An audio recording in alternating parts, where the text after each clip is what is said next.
Today's daf we're going to be learning is Zevachim Daf Mem Gimel. This week's learning is sponsored by Ruth and David Kahan in honor of Dr. Jody Duche and Professor Paul Gompers in gratitude for the ongoing and incredibly gracious hospitality. Today's daf is sponsored by Daniel and Sarah Borelowitz on the engagement of their granddaughter Shirel Harrow to Yonatan Banner. Mazal tov. Okay. A few quick announcements. On second thought of Rabbini Yafi Clymer is back on. It was a big break for a while, and she's doing a series on kind of background machshava, thought perspectives on korbanot, specifically about blood this week. So you can look on the site; it's up there. The second announcement is our tannaitic challenge is getting a lot of momentum. And if you want to pass it around to people and get more people involved, especially we're also looking to attract young audiences, high school students. It's a great opportunity to kind of get exposed to Gemara and see if it's something that you're interested in continuing, right? The best way, most people are just intimidated by Gemara. So the more we expose people to it, the more women that will join the folds of Gemara learners. So do what you can to encourage others. That's the best, really, way to publicize Gemara learning. Okay, we're going to get started with our Mishna at the bottom of Mem Bet Amud Bet. Elu dvarim she'ein chayavim alehem mishum pigul. Now, don't get confused by this line. We have to explain what this means. If you remember, what is the chiyuv of pigul? The chiyuv of pigul is not on the one who has the wrong thought. Okay, we could have a korban that's pigul, where someone had a thought, let's say during the slaughtering or whatever part it was that could make it pigul. They had a thought that they're going to eat this or burn it after the time.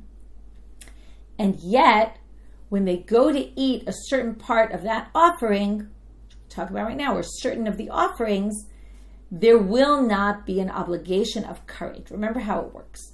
I have to keep repeating this because it's really not what you would intuitively think, which is the pigul of karet, the karet punishment for pigul, is when you eat the pigul item. You eat the meat of the sacrifice, or the imurim, the parts that are supposed to get burned, you eat them. Okay, after they already became pigul.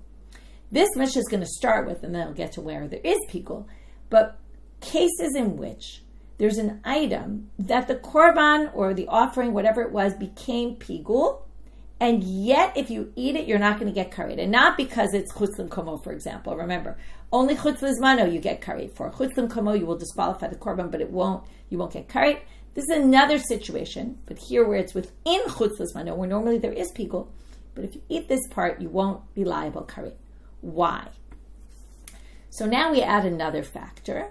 Now, I'll just add another one before we even get there. In order for the chiyuv karet to kick in, a few things have to happen. First of all, we learned before that the blood has to be sprinkled, right? Which theoretically, likely it won't be sprinkled. If they realize it's pigul before, it's disqualified. They're not going to bring the blood on the altar, right? So if they don't bring the blood on the altar, you'll never get to chiyuv karet for eating the meat, because unless everything else is done the way it's supposed to be done, and we'll come back to this idea later today. That's why I want to set it up now. Everything has to be done the way it's supposed to be done, other than the pigul thought, right? Remember, if there's another chutz l'mkomo thought, also not, right? It won't be pigul anymore. So also the other parts have to happen, the important parts, right, have to happen, otherwise it won't be pigul. But that's not what we're going to focus on now. What we're going to focus on now is, in order for the chiyuv karet to kick in when I eat something, it has to be eating something that was that if it was a good korban, if everything had been done properly from A to Z, throughout all the stages, it would be something would permit this to be eaten by the altar or eaten by me. Because remember, that's when pigul kicks in. It's in something that is eaten. It has to be eating something that could have been eaten or burning something that was supposed to be burned, right? Remember, that was the pigul thought was all about that. But the item that I eat has to be something that in a normal process is permitted for consumption by human or by the altar by something else. So what's the classic example? So when I sprinkle the blood, that permits the imurim to be eaten on the altar. Right? The parts that get burned on the altar, if I don't do the sprinkling of the blood, I'm not allowed to put those parts on the altar. That's what's called a matir. One permits the other. Now I want to differentiate this between let's say shchita, you could say as a matir for the blood, but you can't say that, okay? Now, why would you think to say that?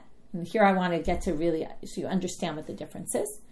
If I slaughter an animal, and then I get the blood, and then I sprinkle the blood on the altar. Now, without slaughtering the animal, I can't sprinkle the blood on the altar because I won't have any blood to sprinkle, right? So maybe you'd say, oh, look, that enabled. Now, this is why I didn't use the word enabled. Because enabled implies that if I hadn't done this, I wouldn't be able to do that because I physically can't, right? There is no blood to sprinkle without slaughtering. That's not a matir. A matir is a halachic thing. It's where the Torah says you can't burn the imurim until you've sprinkled the blood. Now, theoretically, if I wanted to, I could, right? It doesn't enable it in a physical manner, in a technical manner. Theoretically, I could say, oh, I don't want to sprinkle the blood now. I'm just going to burn the parts on the altar first. So while I could do that, halachically, I can't. So a matir is a halachic enabling and not in reality enabling. I want that distinction to be clear because then you'll understand what the difference is. So if there's some stage that has to happen before that stage, from a halachic perspective, there's a particular order, and without doing that, you can't do that. You can't move on. It's like a video game. You can't move on to the next level unless you've done that, right? So then, theoretically, maybe you could, but the game doesn't allow you unless, you follow the rules and you do exactly what you're supposed to do in this level to get to the next level. It's a kind of silly example, but that's what we have here. So if there's nothing that enables you to get to that next stage, then that item that you've gotten to now without any enabler, okay, without the matir, without that, then it's not pigul. So let's start talking about examples and hopefully you'll understand even better. So So this means, again, if I eat it, if let's say at an earlier stage someone had, there was intent, there was a pigul machshava, the korban's disqualified, and I eat this part, I won't get karet, even though theoretically I should, but I won't because there's nothing that's permitting this. There's no matir here for this item. Kometz. What's the kometz? So in a mincha offering, the kohen takes his 3 middle fingers, goes into the dough of the meal offering, right? It's usually made up of oil and water and solet, fine flour, some other things sometimes. He's going to salt, okay? Puts his fingers in, takes out the kometz, okay? That part gets burned on the altar. That's kind of more parallel to shchita and zrika, right? Because there's nothing that permits it to be burned. Well, it's true. If you didn't do the kometz, you didn't take it out, you wouldn't be able to burn it on the altar, but that's not a matir. That's just, technically, you needed to do that in order to get what a kometz is. So then you burn it on the altar. Now that permits something else, but nothing permitted it to happen. What does it permit? When you burn that, you actually now, once it's burned, the kohen now gets to eat the rest of that dough. Remember, he just took a little piece of the dough to burn on the altar. The rest of the dough, the kohen gets to eat. So the dough that's left, the mincha, that is pigul, because that's what's left for someone to eat, that from the action of the kometz burning on the altar, that permitted the meal offering to be eaten, the rest of it. But the kometz itself that gets burned, nothing enabled that to happen. So that's the kometz. Karet. Okay, the karet gets burnt completely on the altar. There's no stage that has to happen before it. I mean, the karet has to be prepared, the incense, but then you just burn it on the altar. So again, there's no matir. Okay, we're going to use this word matir. That's the enabler. There is nothing that enabled that stage to happen. There's the levona, the frankincense, same thing. Frankincense is much like the kometz. You take a handful of the levona and you burn it on the altar. So it's the same thing. There's no matir. Minchat kohanim, minchat kohen mashiach. Again, in these cases, now these are voluntary offerings a kohen makes, or the kohen gadol who has to bring his mincha every day. We've learned about this. We just learned about it. Those two things get burned completely on the altar. There's no matir at all. You just take the dough and you put it on the altar and burn the whole thing. So there's no pigul if you eat that. Again, I just want to be clear. What would be pigul here? If when I took it or I put it in the vessel, the holy vessel, or when I did the kmitza, or I took the handful of the levona, I had a thought that I'm going to burn this beyond its designated time, it would be pigul. but I won't be liable karet. So that's why I want you to be clear. You understand it is pigul. It's just you're not going to be liable karet for eating that part, because you're only liable for eating a part that has something that enables it in a normal case to be eaten or burned on the altar. And here there is no action that's the enabling action on a halachic perspective. The hadam, the blood that I explained before, right? Well, it's true the shechita lets us have blood to do it, but that's not a matir. There's nothing that permits it all of a sudden to go on the altar. Nisachim haba'im b'fnei atzmam. Okay, these are offerings that either I offered to bring libations to the temple, or, okay, which then again get completely burned on the altar or completely poured on the altar like wine libations, or they get offered with a sacrifice. Now let's say the sacrifice became pigul. Okay, now the idea with nisachim, these libations that go with certain offerings, right? We say it in our davening, min chatam v'nizkehem k'medubar, right? The minachot and the nisachim that go along with it.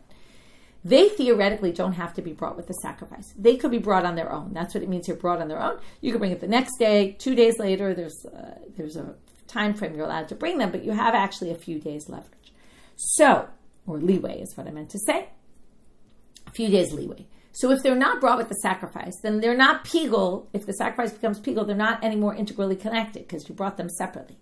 However, the Rabbi Meir, Divrei Rabbi Meir says in Sachim Abim B'fnei Atzmam, so those they're not pigul. But if they were brought with the animals, if you brought it with the sacrifice, then it could become pigul because it would basically be secondary to the offering. It would have the same rules of the offering. So Rabbi Meir distinguishes between if you brought it a separate day or you brought it together on the same day as the offering. Chachamim omrim afa be'imim be'beima, even if they come with the animal, they're poured completely. There's no matir to them. In other words, some say, oh, if it comes with the animal, so it's like the sacrificing of the animal enabled this to happen. But the rabbis don't view it that way. Since you could theoretically bring it separately on a different day, so it's not really integrally connected. Log shemen shel mitzorah. If you remember the oil, we talked about this recently, the oil of the mitzorah. What happens? So first you bring this korban asham, the guilt offering of the leper has to bring. He takes the blood, right? The Kohen puts the blood on the altar, and then the Kohen takes the blood and puts it on the ear, the finger, and the toe, if you remember, of the leper. Then the Kohen takes oil. He sprinkles oil on the altar, and then, on the parucha maybe, forget now, but he sprinkles oil, and then he also puts it on the ear, finger, and toe of the leper. So now there's this debate. Is the blood of the asham, which comes before it, is that an enabler? Does that enable the next stage to happen? Or theoretically, if he did it without it, would that work? So, log shemen shel mitzorah, Rabbi Shimon omer ein chayavim alav mishum pigul, because he thinks these are two different actions. One is not dependent on the other. There's no stage that enables the log shemen for the oil sprinklings to happen. Rabbi Meir omer chayavim alav mishum pigul. Rabbi Meir says you are chayav mishum pigul shedam ha'asham mitiro, because he says without doing the blood of the asham, you can't do the oil of the leper. This oil stage. So he thinks they're connected, and then there is a matir, and if there's a matir, an enabler, then there would be pigul if you eat the oil. I guess, use it in food. I don't think anybody's drinking the oil. Okay, now the Mishna says, that was all the first category. This is going to be a little bit easier now. Anything that has a matir, whether permits it for the person to be eating or for the altar to be eating, meaning burned on the altar, to permit it to be burned on the altar, you're liable, or to be placed on the altar, right, if it's the oil or the blood, then chayavim mishum pigul, then you'll be liable for pigul. Okay, the truth is it won't really be the blood so much, but the oil, yes. Ha'ola, damam matir b'sara lemizbeach v'ora lekohanim. So the ola, right, the reason it's not blood is because nothing permits the blood ever. Okay, the blood is just what you put on. There's no stage that happens before that permits that to happen. Now, Becky, you're right in the Kohen does smear the oil on the leper's bald head.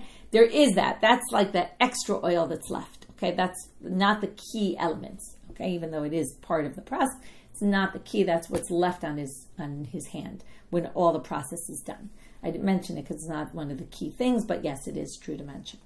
Okay, now we get to some examples of a matir. Ha'ola, right? You would have thought it would be a little more intuitive to start off with what is and then get to what is not. But that's not the way the Mishnah worked here. I don't know why. Ha'ola. So in a korban ola, with the burnt offering, all the meat gets burned. Dama matir psara lemizbeach v'ora lekohanim. So the blood permits the meat to be burned on the altar, and the hide to go to the kohanim. It's the only thing that you get to keep of the korban ola, and it goes to the kohanim. It's the hide of the animal. So here's a matir. The blood matirs the meat for the altar, or the hide to the kohanim. Olat ha'of. So the burnt offering of a bird which doesn't have skin. Dama matira pesara lemizbeach. So again, the whole thing gets burned. So the blood is the enabler that permits the basar, the meat, to go on the altar. Chatat ha'of. Sin offering that's a bird. Dama matira pesara lekohanim. So the blood, sprinkling of the blood, permits the meat to be eaten by the kohanim. Parim and esrafim usirim and esrafim. These are the ones that are done in the inner sanctuary that we talked about before. Daman matirat imurehen li karet. When you sprinkle the blood, that permits, because really nothing's going to be burned on the altar except for, right? Because remember, what happens? The animals get burned outside Jerusalem. But the blood permits the imurim, the parts that do get burnt on the altar, the blood permits that to happen. Rabbi Shimon Omer, he disagrees with this last statement. He says, there's no pigul in the imurim of the parim and esrafim and sirim and esrafim, because we actually saw this quoted on Daf Yud-Dalet. I don't know if you remember, it was a while ago, but we did see this. Anything that's not on the inner altar, kishlamim, like the shlamim offering, the peace offering, ein chayavim alav mishum pigul. Why is that?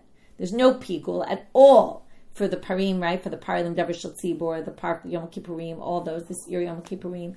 No, this year of Avodah Zarah, right? All those. There's no pigul at all for them, according to Rabbi Shimon, because the whole pigul was learned about a pasuk about shlamim. Has to be somewhat similar to a peace offering. In what way? That it's burnt, that it's done on the outer altar. And these are not done on the outer altar. The blood goes on the inner altar. So it's different, and therefore there's no pigul. That's the Mishnah. Now we get to this very ambiguous statement of Ula. The Gemara is going to have to try to figure out. It has two parts to it. It's one line, and then an explanation of the line. So first what the Gemara is going to do is say, that explanation sounds like it's the exact opposite of what it's saying, and what does it possibly mean? And they explain the explanation. And then they go back to the first line and say, what is this first line talking about? And then we're going to ask raise several difficulties. Maybe it means this. We're going to have four possibilities till only on the fourth are we going to actually figure out what it means. And each time we're going to raise a difficulty. Can't be Ula saying it because it says that in a Mishnah. And now Ula's an Amora. An Amora doesn't just make a statement as if he's saying it himself when it appears in a Mishnah. So, okay, there's a lot of complications about this sugya. Of the Gemara is going to struggle to figure out what are we talking about. So Amar Ula. Ula says the following. Kometz pigul shehe'elo al gabei hamizbeach paka pigulo mimenu. You have a kometz of pigul, like we talked about before. While the Kohen was putting his fingers in to take the kometz, right? He was doing the action of kometz, where you put your three middle fingers into the dough, the dough of this meal offering. You take out the part that's going to be burned on the altar, and you think, I'm going to burn this tomorrow, okay, which you're not allowed to do. Then he takes that piece that's in his hand, that he put into the vessel, he brings it to the altar, and he puts it on the altar. Now, you're not supposed to put it on the altar, because it's ruined already. You had a pigul machshava, you ruined it. Now, let's just go through it again. If he does burn it, what happens? Remember, in order, this is why I started with this today. In order for it to be pigul, what has to happen? So first of all, someone has to eat something, and they have to eat something that was permitted by, theoretically would have been permitted by something else if it was a normal offering. So the eating, the karet, would happen if he ate not the kometz, because that has no matir to it. If he ate the remainder of the offering. Okay, so if somebody eats the remainder of the offering when the offering is pigul, but something else has to happen in order for that to also be karet by eating the remainder. The rest of it has to be brought the way it's supposed to be. So if it was a sacrifice, it would be the blood has to be placed on the altar. If it's a mincha offering, there's no blood. So what has to happen? The kometz has to be burned on the altar. If the kometz isn't burned on the altar, Like let's say they say, oh, disqualified, and throw it out of the Beit HaMikdash. Well, then there's no isur pigul at all. Because unless the rest has been done the way it's supposed to be done, and the essential parts, which in this case is burning the kometz on the altar, it wouldn't be pigul. So Ula says the following. If we have a kometz pigul that you put on the mizbeach, now you're not really supposed to put it on the mizbeach because it really is disqualified. But if you put it on the mizbeach, pakat pigulo mimenu. The pigul leaves that kometz. That kometz is no longer a kometz of pigul. Okay, we don't know what this means and what we gain from this. We don't really understand this yet. So let's hold off. And here comes the explanation. Im achirim mevi lidei pigul, hu atzmo lo kol shekain. If it brings others to pigul, then shouldn't it also all the more so be pigul? Okay, now that's counterintuitive. That's the opposite of what he said. Didn't you just say the pigul leaves it? Now it sounds like he's saying if this could cause others to become pigul, meaning the remainder becomes pigul by burning it on the altar, then wouldn't you think it all the more so? Sounds like it all the more so should be pigul. So that doesn't make any sense. The Gemara says, my kamar, what on earth was that second sentence? Haki kamar, what it means is this.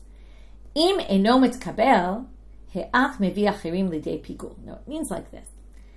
If we don't say that this is accepted on the altar, which basically is what Ula said, paka pigulo mimenu, it's as if it doesn't have pigul, meaning the mizbeach can absorb it. It can take it in. Normally you would think, you put something disqualified in the mizbeach doesn't want it, right? God doesn't want our mess ups, right? Our wrong, incorrect things. So if you say it's not going to be accepted by the altar, then how can it cause others to become pigul? This goes back to how I started today. Without doing the rest of it the way it's supposed to be done, and this also connects with what we saw yesterday. Remember about the blood, it's like sprinkling water because you already disqualified it. It's like nothing. And then they said, no, right?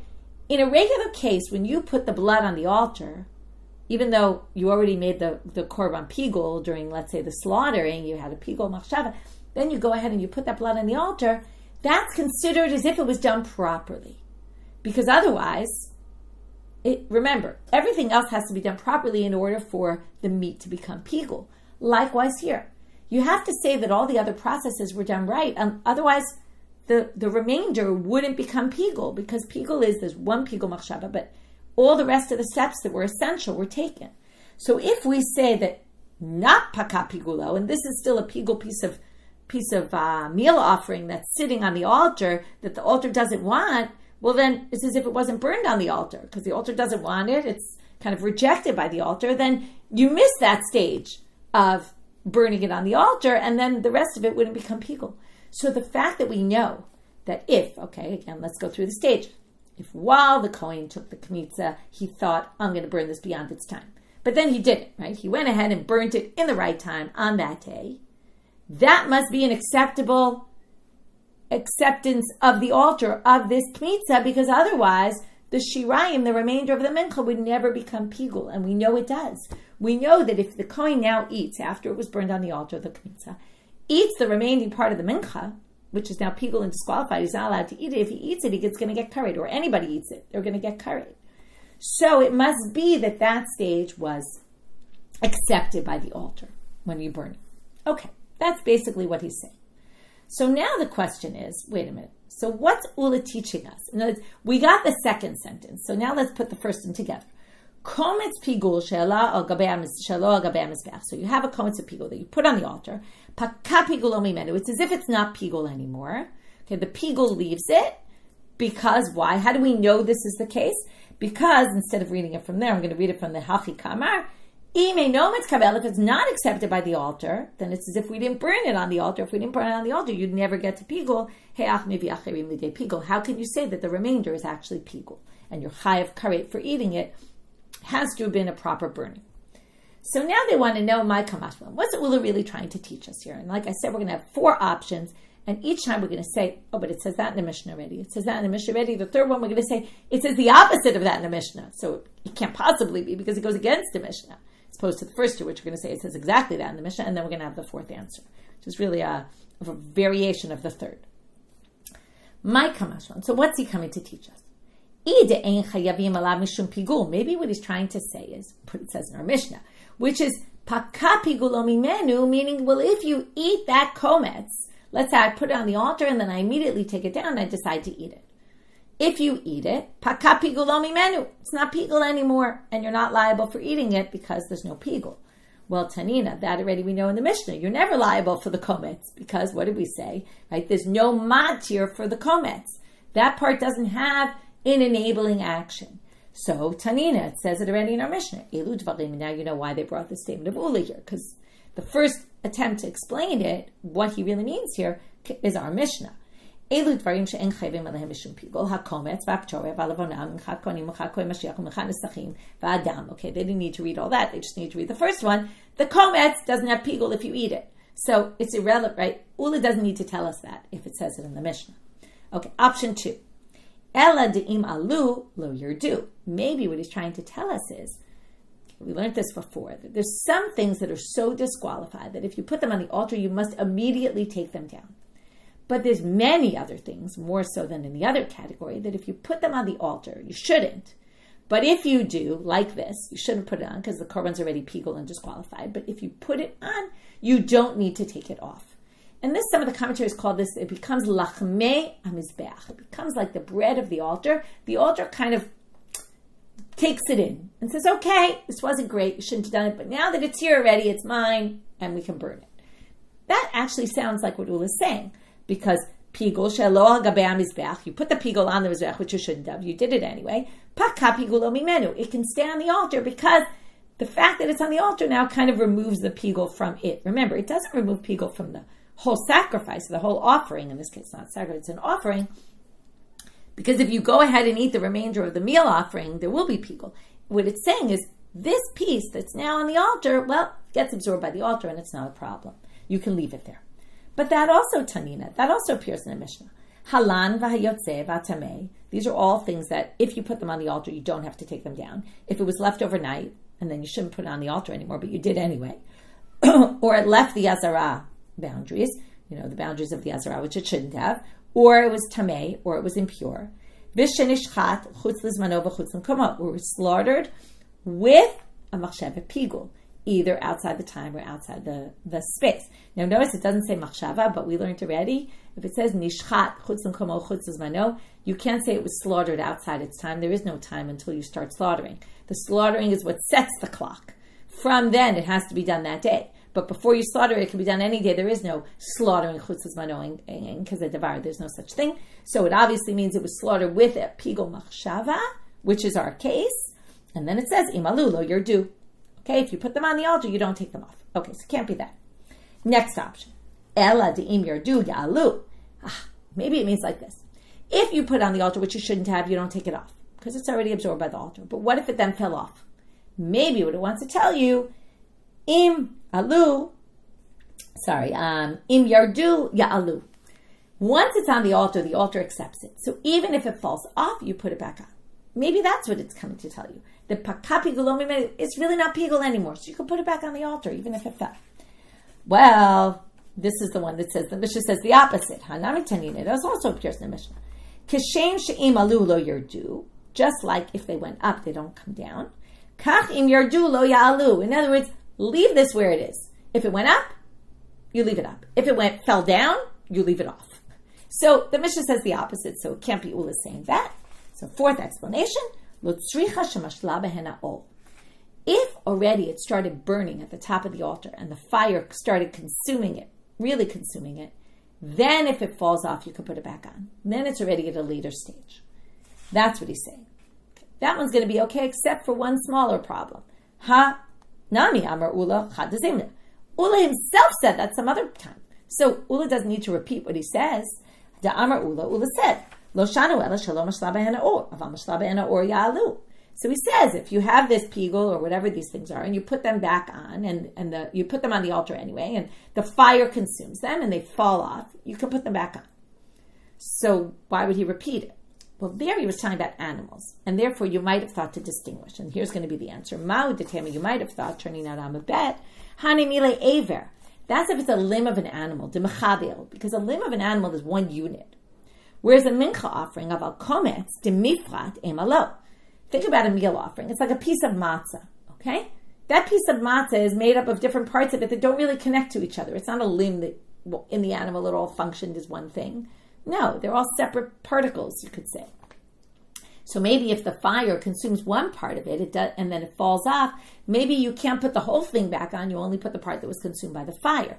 So the fact that he says it by an animal part doesn't necessarily mean he would say the same thing by a meal offering, and that's why he needs to repeat it. Comes Zevachim and takes this one step farther. Amar Zevachim, hilkachai kometz pigul de palge. What if, he says, I'm going to take this one step farther. If you have a piece of the kometz, of the meal offering, that broke, okay, imagine, right? It falls off the altar. Likely you have matzah, it's going to break. Machada'ara upalge aske amaracha. In other words, part fell on the floor, and part was burned on the altar, burning still. Okay? Umashlabo or, right? So it's split in half. One part is on the floor, one part is being burned at the top of the altar, and the fire is consuming it. You can even, forget about the part when it's together that maybe you view it as two different parts. He takes it even farther. Even if they're, and we don't, we view it as one part. Even when they separate, we still view that kometz, that piece the Kohen took off, as one unit. So if part of it fell off and the fire's burning the other part, and that's the part that's consumed, we could even put the bottom part up. If nothing was consumed on the altar, we can't put it back up. But if part of it was consumed, we actually can bring the whole thing back, even if it's not even together physically anymore. Okay, so that was a very long explanation of what ula statement was. Pigul mimenu really means don't put it on the altar, but if you put it on the altar, and even if it fell, as long as it started being consumed by fire before, you can put it back on the altar because pigul mimenu, the pigul leaves it. It's no longer considered pigul, right? Because if we still considered a pigul, we wouldn't be able to. Now again, the rest of the offering is still pigul. It doesn't remove pigul from the whole offering. Just removes pigul from this kometz, this piece. Okay. Now, in the same vein, Amar Rabbi Yitzchak, Amar Rabbi Yochanan, he just expands this a little farther. We're going to have an issue with one of his expansions. Hapigul, which is our case, and he's going to say the same thing as ula.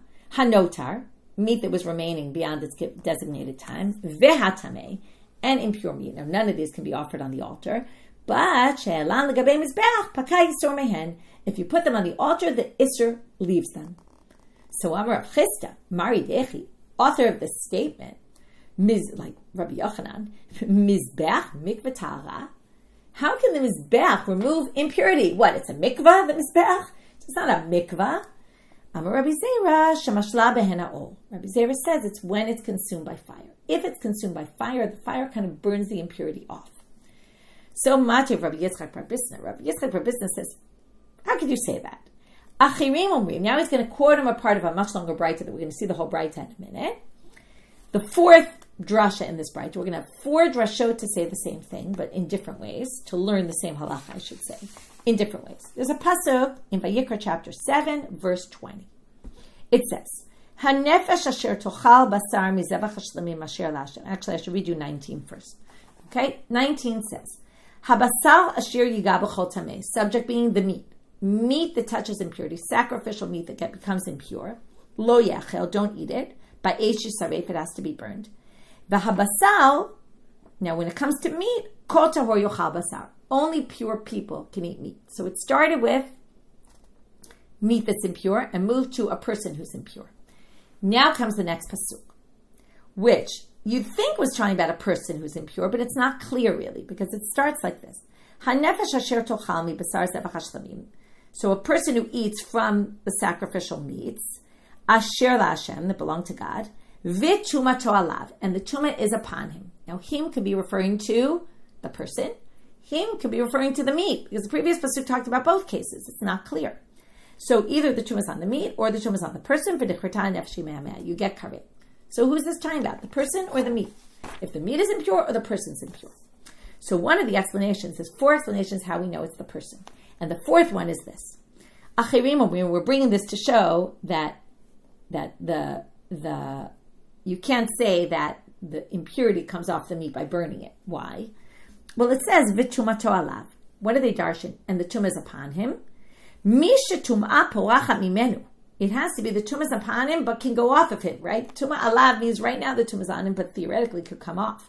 Now, what would that mean? Misha tuma paracha mimenu. That's a person or something that the tuma can leave.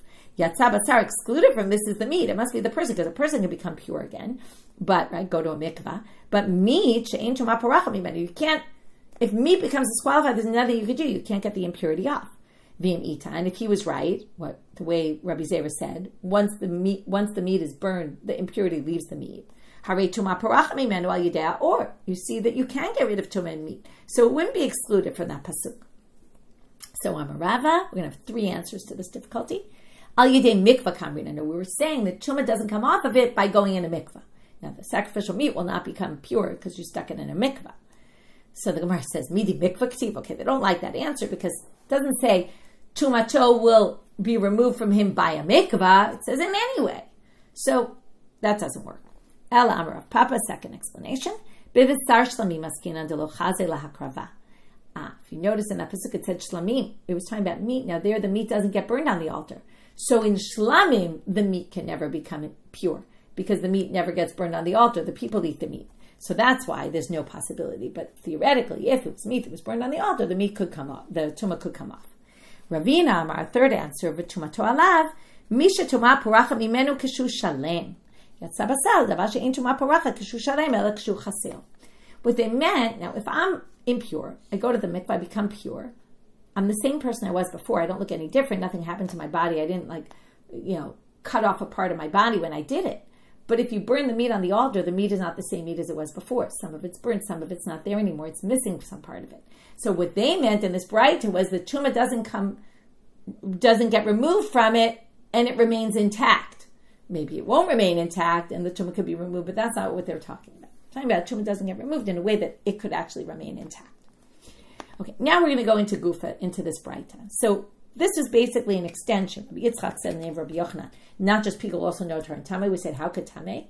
And they said, well, by fire. And then they said, wait, in this braita it says, tumah doesn't come off of meat. How do you explain that? And we had 3 explanations. 1 we rejected, but 2 were accepted. Okay, gufa. Now we're going to go into this braita. V'tumato alav. So the braita starts off quoting this pasuk. It says, "B'tumata gufa k'tumat haber." They're talking about tumah of a person, not the tumah of the meat. To which the braita then says, in the classic midrash halacha style, "Are you sure? Atal meo b'tumata gufa, b'tumat. Maybe it's really the meat being impure. You get karet for eating meat that became tamei." Well, first explanation. We're going to have 4 drashot on this pasuk. Ne'amar kan tumato, v'ne'amar lalan tumato. They're going to compare 2 words that appear in 2 different places. Zereshava. The word tumato appears in our pasuk, tumato alav, and tumato appears in someone who goes into the mikdash when they're tamei. Now, in the case of biat mikdash, it's the person that's tamei, not the mikdash. So ma lahalam b'tumata gufa k'tum medaber, af kan b'tumata gufa k'tum medaber. Just like there, it's a person. Here, it's a person. Rabbi Yossi Omer. And again, the impurity is on the person. Ho'il v'demru kodashim b'lashon rabim. V'nemra tumah b'lashon yachid. B'tumata gufa k'tum medaber. He's going to use a grammatical explanation.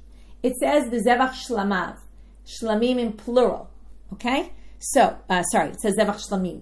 Zevach hashlamim, shlamim is plural. And then it moves to the tumato is on him. Singular. On him must be the person who's impure and not the multiple. If it was tumato alehem, it should have said, if it was talking about the shlamim. So that's his grammatical explanation. Rebbe Amar ve'achal b'tumata guf k'tum medaber. It says, and he eats. Therefore, it must be tumata guf. Okay, we don't understand this one. We're going to come back to this. Not very clear how he means this. 4th, because it could be he eats the impure meat, right? It's not clear that means, so we're going to get back to that. 4. Achirim omrim, this we saw already. Tumato alav, mish tuma paracha mimenu, yatsa basar she'im tuma paracha mimenu, and there we have, right? It's only something that tuma could be removed from, and that's a human, not meat. Okay, now we get to this 3rd one that we didn't understand. Amar Mar. Rebbe Omer, ve'achal b'tumata gufa k'tum medaber. So ve'achal comes teacher tumata guf. My mashma, how do you get it from there? Unclear. So Amar Rava. Rava gives an introductory remark. Kol kra de la mefarish le Rabbi Yitzchak bar Avdimi, v'chomet nita de la mefarish le Ze'eri, lo mefarshim. If your pasuk is not explained by Rabbi Yitzchak bar Avdimi, or your braita is not explained by Ze'eri, don't bother explaining it. In other words, Rabbi Yitzchak bar Avdimi is brilliant. Look how he explained this pasuk. In other words, he explained to us something no one else could figure out. And Ze'eri explained to us some braita that no one else could figure out. So Hachi Amar of Yitzchak bar Avdimi. Now, Ze'eri's thing has nothing to do with anything here. It's just another statement, okay, that was just, he lumped these two together because they were things that people couldn't understand, came these rabbis and made sense out of it. So this is what he said. Ho'ilu patacha kaktu b'lashon nekeva, v'siyem b'lashon nekeva, v'lashon zachar ba'emtza, v'tum'at haguf ha'katuv medaber. He says something that's also not so clear, but with help of the commentaries, this is what he means. So, our pasuk, I want you to notice, okay, it starts with hanefesh asher tochal. Tochal is feminine. Then it says ve'achal, that's why he quotes the ve'achal. Okay, hanefesh asher tochal asher la'Hashem, sorry, v'tumato alav. It doesn't say ve'achal in our pasuk, by the way, at all. I just want to point out. Then it says alav, which is masculine. And then it says v'nichrita nefesh hahi me'ameha, nichrita nefesh hahi is feminine. So we do feminine, masculine, feminine. Now, if you didn't have the next pasuk, where we're going to see why the next pasuk helps you, you would have thought, where's the masculine in tumato alav? If it was talking about feminine, which sounds like a woman who this happened to, why they would use feminine language is a good question. We use feminine language, and then it switches to masculine, it must be talking about two different things. The feminine is the person, and the alav is the meat. And then you would think it's tumat, the meat, and not tumat, the person. But if you go to the next pasuk, it does the exact same thing, and there's no way to explain it. It's talking about the meat. The masculine in the middle of the two feminines, which is the word v'achal, is clearly the same person. So that's going to build a paradigm for our pasuk that the middle one is the person also, the same person as before. That's basically the way it's going to work. So nefesh kitiga, this is the next pasuk. A person who touches, b'chol tamei, b'tumar adam, here it's clear the person became tamei. So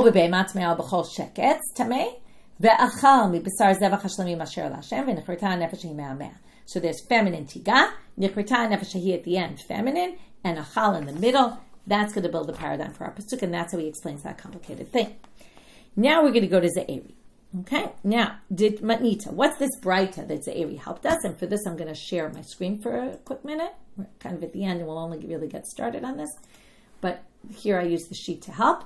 Im ne'emru kalot, lama ne'emru chamurot. Ve'im ne'emru chamurot, lama ne'emru kalot. Okay, now we don't know what these kalot or chamurot are, but if light halacha were written, then why do you need the severe ones? And if the severe ones were written, the stringent ones, why do you need the light ones? So now they say, Im ne'emru kalot ve'lo chamurot, if we had the light ones and not the stringent ones, hayiti omer, I would have said, ala kalot belav, it's a low task, say only, you get lashes. I would have thought that the stringent ones, if they weren't mentioned, have a more stringent halacha, you get death. That's why you needed to know that the chamurot also only get lashes. Now, if it said the stringent ones and it didn't say the light ones, I would have thought the chamurot, you're liable lashes. But the light ones, maybe you're exempt completely. That's why it says kalot. So we need both to be mentioned because you would have come to mistaken conclusions. So we're just going to start the first one today. My kalot and my chamurot, the first possibility. Ilema kalot ma'aser and chamurot truma. Okay, if the kalot are ma'aser, okay, and that you ate them, you ate them when you were impure, or truma, okay, I would have thought, so now let's try it. If you say, the kalot or maaser and the chamurot or truma, what would I have said? Hayiti omer, ala chamurot yehe chayav, ala kalot yehe patur. Sorry, I read the wrong line. Hayiti omer, okay, so sorry, let's just read it again. Ilem kalot maaser chamurot truma, hayiti omer b'mita. Okay, now it says, I would have thought you get mavet for truma, right? If it had said maaser and not truma, I would have thought you get death for truma. But actually, you do get death for truma. Hashtanami ha b'mita. You do get death by the hands of God for truma. So it can't be that because this was saying the chamurot, you actually get a lo taseh. V'lo ne'emru hayiti omer b'mita. Now if it hadn't said it, then I would have said you get mita. No way. If it said kalot belav and it didn't say anything for chamurot, why would you have thought you get death for them?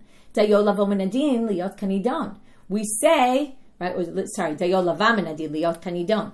If you're going to learn one thing from the other, you can never learn it that it's more severe. You can always just learn that it's the same. So you wouldn't have gotten to the conclusion that the chamurot get mita. So it can't be that. And we're going to go back tomorrow and we'll continue from here and figure out what it's actually talking about.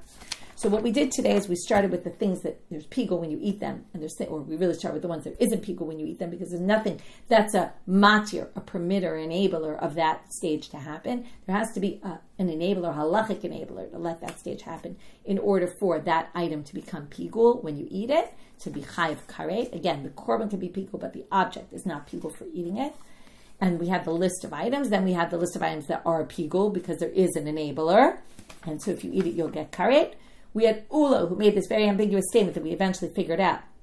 If you put pigul on the altar, the pigul leaves it, meaning if you put it on, you leave it on. And even if it falls off, once the fire consumed it, you actually can put it back on. Okay? And after we went through all the back and forths there, we had an extension of that, even if it breaks, and the broken part is the part that's off the altar, right? The part that fell. It doesn't even have the fire on it, but we view this as one unit. And then we got to Rabbi Yochanan, who extended this even to notar and tameh, and we said, how could you say tameh? Doesn't really seem to go with this braita. We resolved that in a few different ways, and then we got into that braita, and then we got into this one line we didn't understand. We got into Rav Dumi's explanation, because Rav introduced that together with Se'eri. We got to this confusing statement of Se'eri, which we'll start with tomorrow. With that, we finish for today. Wishing everyone a good day.